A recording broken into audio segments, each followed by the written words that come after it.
એકવાર બાળ હનુમાન પોતાની માતા અંજની સાથે જંગલમાં રમી રહ્યા હતા. તેમણે એક તેજસ્વી રંગબેરંગી સાપને જમીન પર લહેરાતો જોયો.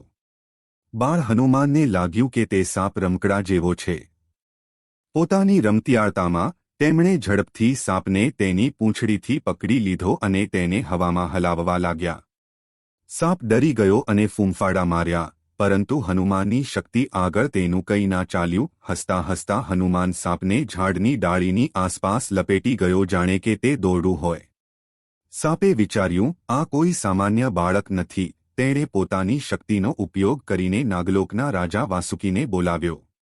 વાસુકી આવ્યો અને હનુમાનને જોતાં જ તેને સમજાયું કે તે પવનનો પુત્ર છે. તેણે નમ્રતાથી કહ્યું, હે બાળ હનુમાન, આ સાપ મારો પ્રિય સેવક છે. કૃપા કરીને તેને છોડી દો. હનુમાને તેના નિર્દોષ સ્મિત સાથે સાપને છોડી દીધો અને વાસુકીને કહ્યું, હું તો બસ રમી રહ્યો હતો. વાસુકીએ હનુમાનની નાની તોફાન પર સ્મિત કર્યું અને તેને આશીર્વાદ આપ્યો કે તેની શક્તિ અને બુદ્ધિ હંમેશા અજેય રહેશે. આ રીતે હનુમાનની આ અનોખી બાલ લીલાએ તેની તોફાનીતા અને અપાર શક્તિનો પરિચય કરાવ્યો. જય હનુમાન.